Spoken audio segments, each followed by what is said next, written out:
And just as they lost sight of their goal, so too we can lose sight of our own goal when we have too much garbage in our lives. You can become discouraged because of the things that you allow into your mind that come down to your heart. Hebrews chapter 12 verse 1 challenges us to get rid of anything that causes us to be frustrated in our pursuit of godliness. It says, let us throw off everything that hinders and the sin that so easily entangles, and let us run with endurance the race marked out for us. You see, if you're feeling tired, if you're feeling frustrated, if you're getting discouraged, then you need to do a little self-assessment. You need to examine what is going on in your life and see if there is some sin or something in your life that is causing you to trip up, and remove that from your life today. Well, another cause of discouragement is fear. The enemy of the Lord's work had struck fear in the heart of God's people, and they felt like giving up. You see there in verse 10, they said that we are not able to rebuild the wall. And now I want you to look down in verse 12. Did you notice in verse 12 who is going to get afraid the quickest? Look in verse 12. So it was when the Jews who dwelt near them came. Listen to me. The people who have the fear, those most affected by fear, are those who live near pessimistic people. And folks, it may even be in your own house. Now, don't turn to look at your spouse right now, okay? But I'm just saying, fear can set in through those people. If you want to limit the depressing thoughts that brings fear into your life, then it's best not to hang around with negative people. There's an old saying that says if you're going to soar with the eagles, you can't run around with the turkeys. I think there's some truth in that. I don't know. But fear puts us in a frame of mind where we can not only become discouraged, but we are also deceived. Because I'm going to go ahead and give you the rest of the story here. The enemy never attacks Jerusalem. The enemy never attacks the people working and they get the wall built. But you see, the enemy is trying to strike fear into the workers so they will stop working for the Lord, and then that way they will become discouraged. Well, those are the causes. Now let's look at the cures. The cures for discouragement. The first cure is to request God's help. The first cure is to request God's help. I want you to back up to verse 4 there. Nehemiah requested God's help all the way back in chapter 1. He prayed again in chapter 2. And now when we come to chapter 4, he's going to pray 2 different times. Here's what Nehemiah did. He looked up before launching out. He prayed before proceeding. And folks, so many times we get caught up in lives. We live in such a hectic, busy, fast-paced society that will cause us to become discouraged. Because we've got so much to do that we don't take time to get down on our knees and pray before we proceed. Or we don't take time to look up before we launch out. And here's what Nehemiah did. I want you to go back to verse 4 there. Here is Nehemiah's first prayer.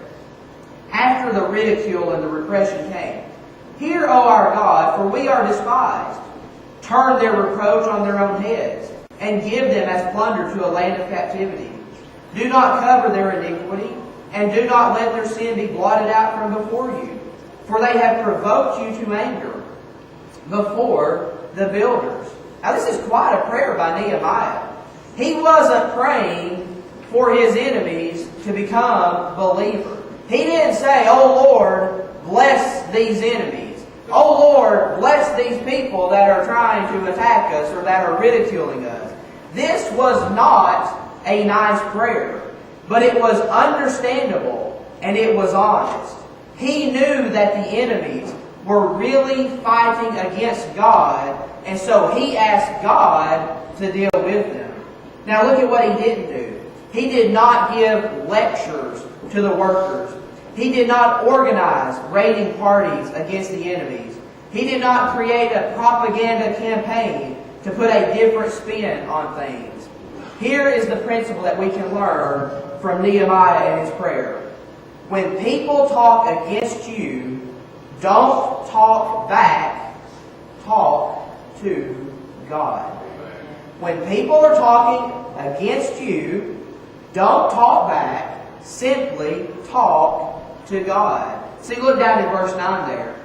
In verse 9 he says, "Nevertheless, we made our prayer to our God, and because of them, we set a watch against them day and night." You see, when the enemy started their talking, when they started their ridiculing, when they started their repression, Nehemiah, he didn't go into battle. He went down on his knees. And folks, that's what we need to do. We need to get on our knees and we just need to pray and we need to say, "God, we know you're going to take care of this for us. God, I'm not going to get discouraged because I know that you are in control." And the people continue to rebuild the wall. Well, the second cure for discouragement excuse me, is to reorganize your priorities. Reorganize your priorities. Look there in verse 13. In verse 13 he says, "Therefore I positioned men behind the lower parts of the wall, at the openings, and I set the people according to their families with their swords, their spears, and their bows." Nehemiah had already organized the people in chapter 3. They had already started building the wall. And they had finished half of their task. However, though, a new situation excuse me, has come about, and that required a change in their organization. You see, listen, if the enemies were going to attack, then it would only make sense that they would attack at the openings of the wall or at the lowest parts of the wall. In other words, the weakest places. And so Nehemiah, he had to reorganize the priorities. He had to put guards at those vulnerable spots.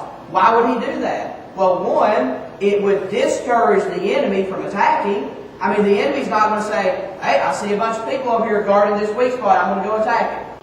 So he's fighting the discouragement by putting those people there. And then it would encourage the people because it would deal with that fear.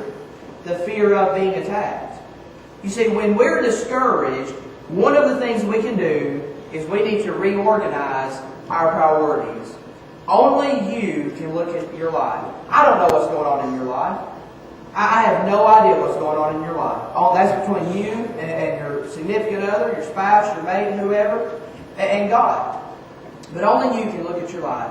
Only you can adopt a change in approach instead of becoming so discouraged that you quit. Don't be overcome by discouragement. Do something about it. Well, if you want to defeat discouragement, the third thing you can do is to remember who God is. Remember who God is. I want you to go back to verse 14 there. In verse 14, he says, "And I looked and arose and said to the nobles, to the leaders, and to the rest of the people, do not be afraid of them. Remember the Lord, great and awesome, and fight for your brethren, your sons, your daughters, your wives, and your houses." You see, after looking everything over and sensing the discouragement that was coming upon the people, the workers, Nehemiah rallied his troops there in verse 14. He knew that even in the face of opposition, that the success of the wall was wholly dependent upon God. The success of the wall was wholly dependent upon God, who inspired the beginning. And so in a sense, verse 10 is kind of true.